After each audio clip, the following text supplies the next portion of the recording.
Welcome to The Culture. We rest at the pulse of the community, providing all things news, music, fashion, events, and everything that we talk about in between. It's a lifestyle. We are The Culture. Hello, hello, hello. It is an awesome Friday. Welcome to The Culture. I'm your host, Jessica Garrett-Motkins, coming to you live. We have joining us the Vice Chair for Miami-Dade County Public Schools, Dr. Steve Gallen. Welcome to the show, Dr. Gallen. Good afternoon, Jessica. It's all back to the culture. When I'm back home. How you doing? How you doing? Friday morning. Doing well. As we said backstage, we are delayed in our broadcast, but we will not be denied. The people want to know about our state with Miami-Dade County Public Schools, and that's a discussion that we're going to have today. This week, Miami-Dade County Public Schools issued a statement which said that the Miami-Dade Schools Police Department has investigated 40 threats of violence since the beginning of 2021-2022 school year and has made about 6 arrests. Half of those incidents have taken place within this last week. Dr. Gallen, what is your take on this? I think once again, the issue of school safety and security. I don't something that should have been always anticipated. Have been very good with our school police, our administrative faculty, staff. Most importantly, our students that have been really committed when they see something, say something. But I think that elevation, though, of the tragedy that has recently happened in other pockets throughout this nation, which school-site shootings, school-site thefts, many of which the investigation that initially revealed could have been resolved prior to the incident. There were a number of indications. There was a threat. There was a number of statements made on social media. There were a number of behavior indicators that could have been immediately mitigated. The issue, and that elevation is one that everyone is putting their shoulder to ensure our schools are safe and secure. Dade County Public School Department is to be commended for their dedication, for their hard work in ensuring our schools are safe. So this week alone, there were hoax threats at G. Holmes Braddock Senior High School, Hialeah Miami Lakes Senior High School, Miami Senior High, Miami Northwestern, as well as Mater Academy. And some of those resulted actually in students being arrested. What is your message to the parents? That to make the online threats, it is a crime. It is a clear violation of the law. It is something that we cannot take for granted. Serious about ensuring the safety of our schools, students, adults, or individuals that run afoul of the law, that break the law, that these particular threats will be addressed within the four corners of the law. To the extent that these violations authorize an arrest will be made. Now, the majority of these threats, to your point, have been taking place utilizing some sort of technology, mostly done on social media. Do you have any thoughts on these platforms? Yeah, definitely have thoughts. I think we've seen that elevation not only at our school sites and our communities, but we've even seen the elevation of social media being used in very unflattering, inappropriate ways, even through politics at the highest level.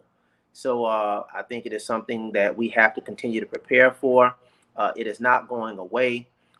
We're experiencing the benefit right now of social media on this show by allowing our viewers to participate and view online.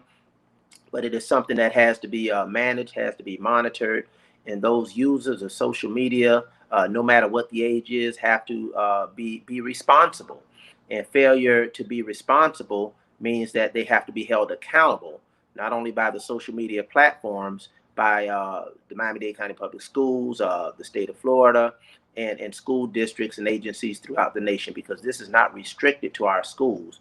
The abuse of social media has become a very pervasive issue, but I think we have to balance out the benefits versus the liabilities, and those who run afoul need to be held accountable.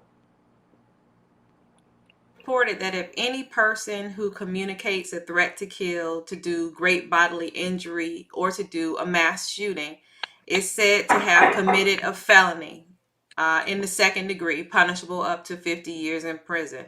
However, it seems as if this type of awareness and and and um, and detailed description of what will happen has not stopped any of these acts. What type of course correction do you think would be more of a deterrent? I think we still need to run the course of education and information. Having been a high school principal for 7 years, I think there's something to be said about individuals having to be made an example of, that it is not fun and games, that it is not funny, that it is not humorous, and that when their peers see that these issues are taken very seriously, that there are consequences for these violations. I've seen through experience that the majority of our students will comply accordingly, that are not involved in this type of behavior, and that unfortunately these few represent a very small percentage of our student population who goes to school each and every day. They see something, they say something, they utilize social media in the appropriate way in which it was intended to be used. That being said, I don't want to get ahead of myself as it relates to the criminal justice system. Yes, they have been arrested, but obviously they've not been adjudicated in terms of what the disposition is. But nonetheless, individuals need to be held to an account to the fullest extent of the law. Dr. Gallen, I understand that at the beginning of the show, there was a little bounce back in the audio. So I wanted to go back to our original question because the audience said they didn't get the answer from you. They weren't able to hear you. Now, I wanted to get your take. It was released this week that there have been investigated 40 threats of violence since the beginning of this school year for the 2021-2022 year, and about 6 arrests have been made. Half of those incidents have taken place this week. What is your take on that? Again, as I indicated, I think there has been uh, an elevation of this issue at the local, state, and national level. Most recently, because of the significant tragedy that happened in Michigan and in one of our schools across this country, in which some of these threats, whether the student was drawing unacceptable images of violence and crime and death in the classroom, and that there was not the appropriate response. So once you have that level of elevation of attention to these particular issues, you are going to see somewhat of an increase. There is something to be said about whether or not there is a significant increase in these incidents, or there's a significant increase of these incidents being reported, or are these incidents that occur, that are reported, are now being covered. So I want to juxtapose those three distinctions. So things happen, and things happen all of the time. It's whether a coverage that has now come forward with some of the issues that have happened, tragic issues nonetheless around the country, that the media pays a lot more attention to it, our society pays a lot more attention to it, and we are much more proactive in terms of communicating these incidents in an effort to mitigate and abate them throughout our schools. Understood. Where does mental health fit in these unfortunate circumstances? Oh, hello. Yes, sir. We're here. We can hear you.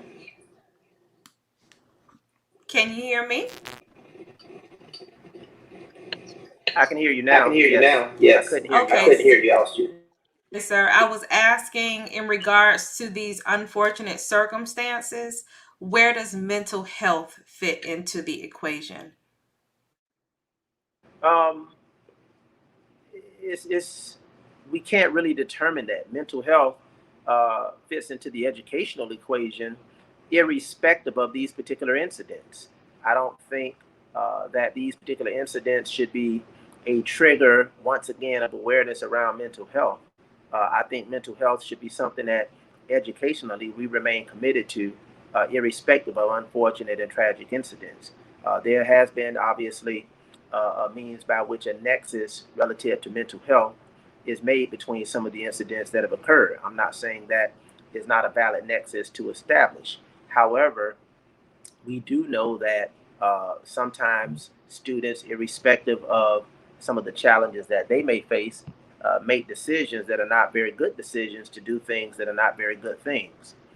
So mental health is something that should be pervasive. It should be something that we remain committed to, but we should not always make the assumption that some of these incidents and these behaviors are triggered by mental health issues facing our students. Some students, and quite frankly, some people who do bad things simply do bad things, and they knowingly do things that are bad. Alberto Cavallo called a press conference on yesterday to address his departure from MDPPS and to cite his allegiance to Miami. With this superintendent vacancy that we are upon, where does this leave our educational system? Um, our educational system is intact. We have a committed, proven, experienced, dedicated school board, which, as you know, represents the ultimate authority in the Miami-Dade County Public Schools. The superintendent reports to the board. So the board is intact, representing the people, constitutional officers. We want to definitely commend Mr. Cavallo and thank him for his not only years of service as the superintendent, but his decades of leadership and service to the Miami-Dade County Public Schools and the community. That being said, the Miami-Dade County Public Schools is strong. We're very vigilant. We're very confident. We're very excited to build upon the foundation that was established not only by the superintendent, a foundation that was established by this board. So there is a process that will be underway once all matters of Mr. Caballo's transition and his contractual issues in Los Angeles are reconciled, and then there will be a process for us to look at the contractual obligations that he currently has here in Miami-Dade County Public Schools, and to seek an amicable resolution to those issues that are in the interest of the Miami-Dade County Public Schools, our employees, and most importantly, our students, but also giving some sense of awareness to the fact that he's made a decision to move forward in his personal and professional career. So we're very, very confident. We're very optimistic. This is not the first rodeo for many of us. We have a chair, Ms. Pearla Javaris-Hampton, who has been a part of not one, not two, not three, but actually four superintendent vacancy replacements, of which three she served as chair. I myself bring some experience and wisdom and insight, having been a part of a national search, quite frankly, or a search and a selection for a superintendent, having been selected as a superintendent. And we have board members who bring a myriad of experiences and perspectives and insight, as well as our community stakeholders and those who would like to lend voice to this particular process. But I tell everyone, as of yesterday, take a deep breath, relax. Our district is in not good hands, but great hands. We have capable administrators at every level, at the school site, at the region, and at the district level. Again, and we still have a board that is strongly intact, strongly resolute, and strongly committed to moving our district forward and ensuring the appropriate leadership at every level of our school district. Is there any sort of timeline that you all have put in place with this vacancy? Can you repeat that, please? Yes. Is there any sort of timeline that you all have put in place to filling this vacancy?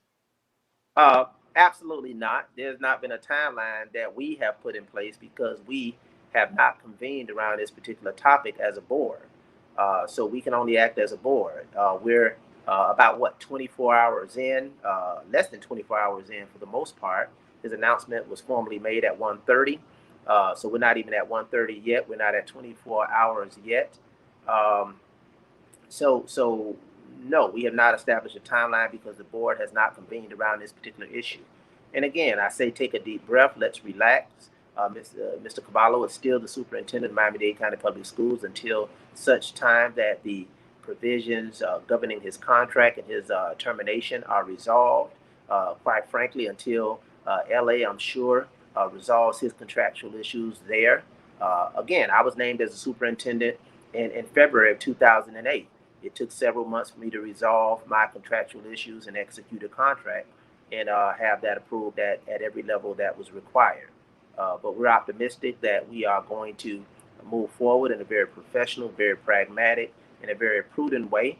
And again, I think it's on a personal note, I think it's important to move with some sense of conviction, some sense of acceptance, and some clear sense of reality that it is time to move forward.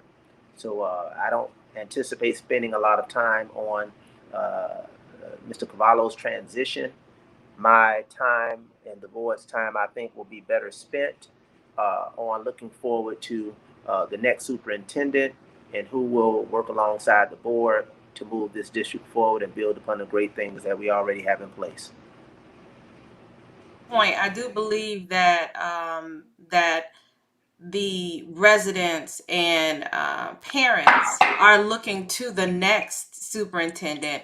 And with what you just said in regards to the timing of how long it takes for such a position to be taken, do you think the announcement was a bit premature?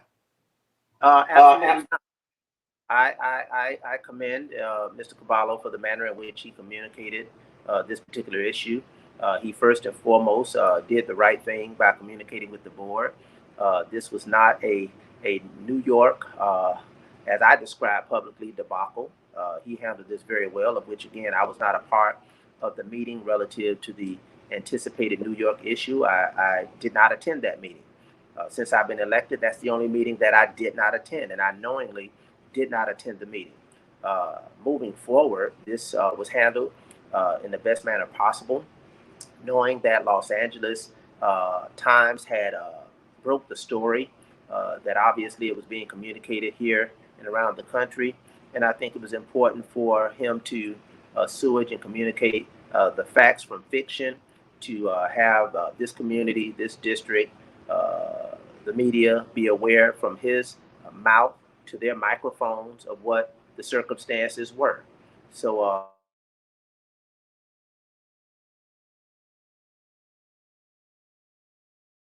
based on the circumstances that were presented at the time. So whether or not it was yesterday or whether or not it was this coming Tuesday when the board will meet in Los Angeles again, if the announcement was going to be imminent, once the media broke it, we had to address that. And he did it because that was his decision that he had to make, and that was not a board's decision to announce. The 2021 Council of Urban Boards of Education annual conference in Atlanta was just recently held, in which you are the chair, Dr. Gallen.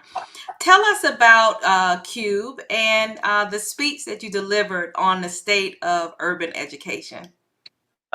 Breaking news, we might have missed that point. I'm no longer the chair of CUBE. I was the chair of CUBE. I led CUBE as the chair for the last year, since last April. We had a phenomenal conference in Atlanta post-pandemic. I delivered a message on the state of urban education. My speech in its entirety can be viewed on YouTube.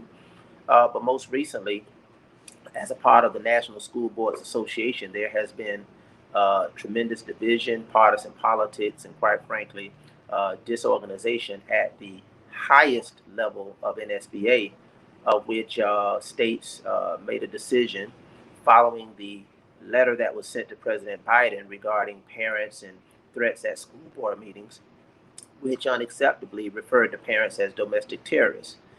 Having been a part of that board just since April, I realized that there were a number of organizational issues, a number of governance issues, a number of fiscal issues, a number of communication issues, transparency issues that needed to be addressed.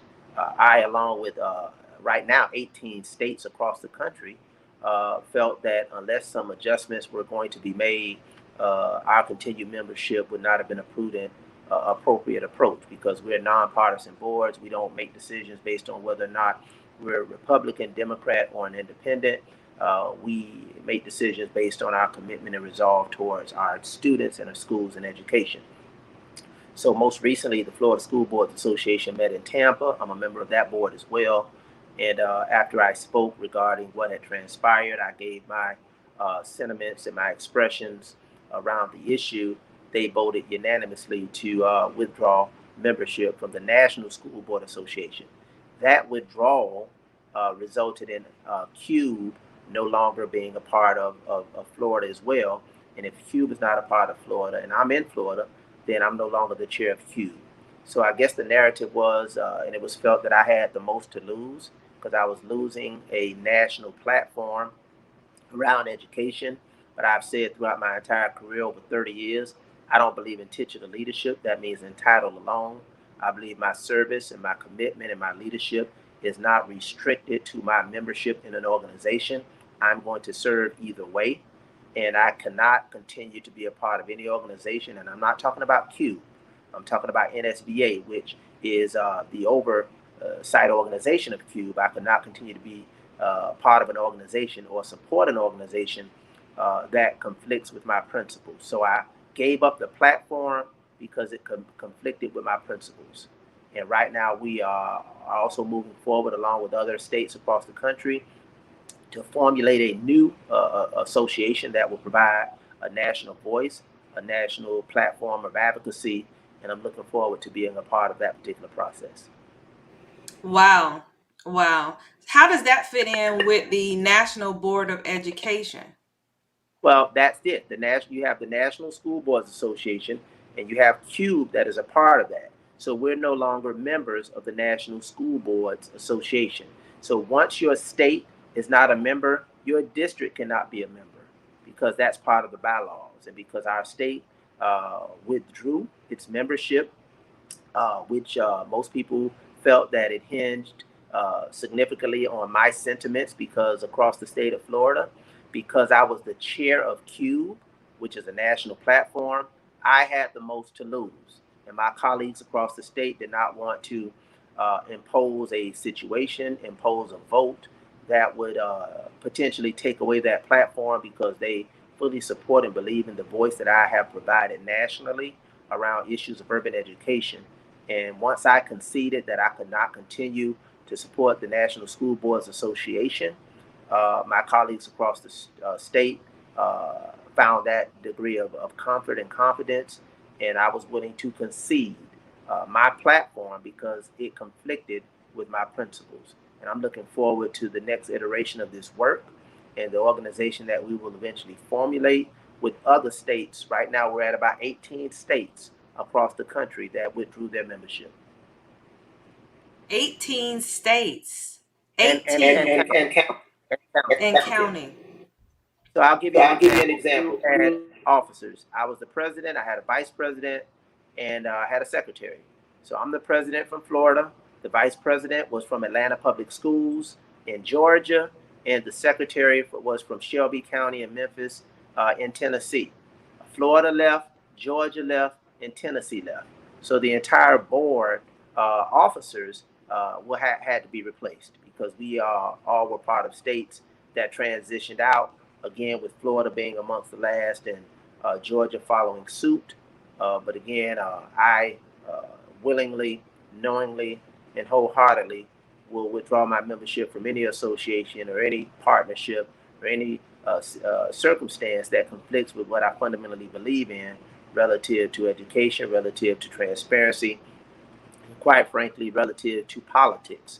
And I think politics were at play on the backs of public education, and quite frankly, on the backs of our children. What is next for you revitalizing education on a national platform? And thank you for the things that you're doing here locally. Would love to keep up with the this national pursuit. And sometimes in doing right, it's uncomfortable, but it has to be done. So we thank you for continuing to be a leader. Please give us some closing thoughts, Dr. Gallen. We covered a lot of topics today. Well, as we prepare for the holiday season, I want to first of all wish everyone happy holidays, happy Kwanzaa, Merry Christmas, happy Hanukkah.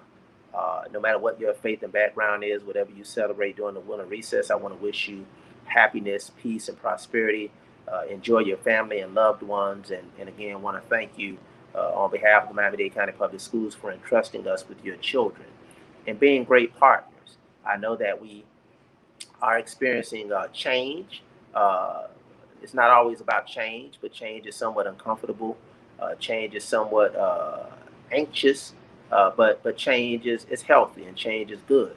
So the Miami-Dade County Public School Board's leadership is truly poised to transition our school district into the next phase of this work that definitely values each and every member.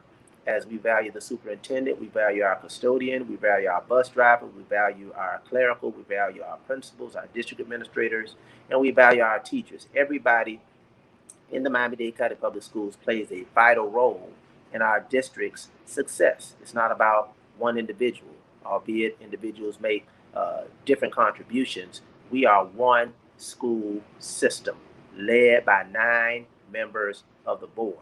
So I just want to tell everyone, take a deep breath. The Miami-Dade County Public Schools is well. We're in great hands because we're in the hands of all of our stakeholders. We're in the hands of all of our stakeholders. Our security monitor, we're in the hands of our security monitors, the teachers, the paraprofessionals. So the leadership is important, and we're very, very confident that the process will bear out the next leader of the Miami-Dade County Public Schools. And it is one that will continue the great work that we have done as a board, that we have done along with Superintendent Cavallo for the past 13 years, and we will continue to do work for years and decades to come. Thank you, Dr. Gallen, again. And parents, if you are in need of any mental health professionals, they are available to assist you as well as your students. They can be contacted via a telephone number, 305-995-7100. Also, the most effective way to prevent dangerous situations is if, of course, you see something. You heard Dr. Gallen say it earlier. If you see something, say something. And if you witness any suspicious activity, please call 305-995-COPS. Don't forget to join us tonight at 6 p.m. right here on YouTube Live, Facebook Live, as well as Video Mix TV for another edition of My 2 Cents. Grab a drink, set your clock for a good time. Thank you, Dr. Gallen, for joining us, and thank you all for tuning in. The Culture is produced and owned by the Culture Media Group and cannot be reproduced or broadcast without written consent. All rights reserved 2021.